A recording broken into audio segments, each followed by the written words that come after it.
Representative Alexandria Ocasio-Cortez, Democrat of New York, on Wednesday slammed House Minority Leader Kevin McCarthy, Republican of California, for what she described as a failure to hold the members of his Republican caucus accountable after Representative Ilhan Omar, Democrat of Minnesota, on Tuesday shared a racist voicemail containing a death threat following an anti-Muslim attack from Representative Lauren Boebert, Republican of Colorado. People truly don't understand the scale, intensity, and volume of threats targeting Omar, Ocasio-Cortez said in a tweet posted on Wednesday morning. Kevin McCarthy is so desperate to be Speaker that he is working with his Ku Klux Klan caucus to look aside and follow violent targeting of women of color members of Congress. She always does that. I'm so like, well, we'll get into this in a second. The threat, Omar said, came after Bobart posted a video on social media defending herself following a phone call between the two lawmakers. The phone call, which deteriorated and reportedly ended with Omar when Omar hung up on Bobart, came after a video surfaced of the Colorado Republican making an anti-Muslim remark and suggesting that the progressive lawmaker may be a terrorist. Don't worry, caller said on the voicemail Omar played for a member of the press corps. There's plenty that will love the opportunity to take you off the face of this expletive Earth. So it's effing Earth. Omar called for the House Republicans to respond to such hateful rhetoric. This kind of hateful rhetoric and actions cannot go without punishment. There has to be accountability, Omar said.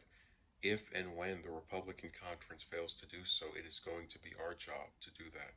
Statements like Bobart's and the hateful reaction they can potentially spark, Ocasio-Cortez said, cannot be ignored.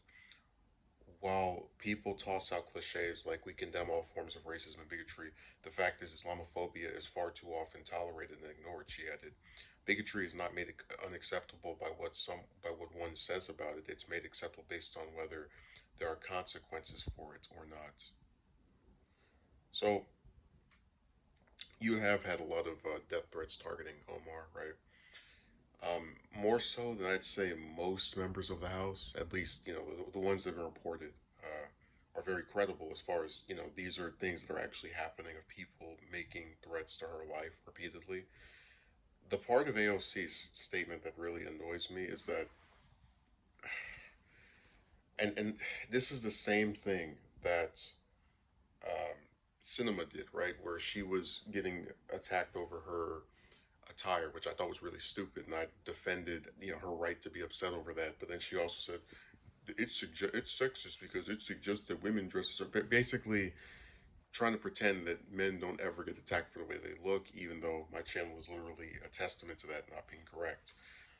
Uh, AOC says during her statement, this caucus, the KKK caucus, right, look aside and allow violent targeting of women of color members of Congress. People in politics who have been males have been attacked or had threats made toward them, in some cases attacked, actually, um, throughout all of history. I don't even want to sit here and just list all of them. It is so irritating that um, some of these female members of Congress really do like to pretend as if they're getting some specific condemnation just because of their gender. I have no doubt in my mind that if Omar was male and was still Muslim, she would get attacked.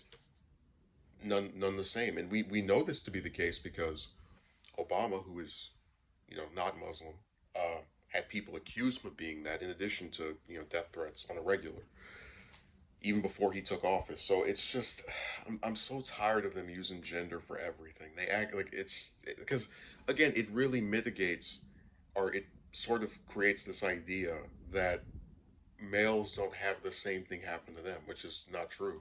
I remember when Cruz had death threats directed toward him during the 2013 government shutdown. It's sad that you want to agree with this statement, but there's always that one part where they just have to put it down. Oh yeah, uh, her gender's like no, they do this to both genders. But yeah, like I said, I do agree with the part about the bigotry being accepted because you had McCarthy come out and say, "Oh, I'll give Green her seat back if we win." You know, so he clearly doesn't care. When he does something, it's just a temporary little attempt to look good, and then actual consequences for it. No. Hell, Cheney, Liz, she got more consequences for voting to impeach Trump than the congresswoman referring to Green that supported the assassinations of politicians she didn't like on the internet. So it's really pathetic. So I agree with that part of her statement. I'm just tired of this weird gender game they like to play.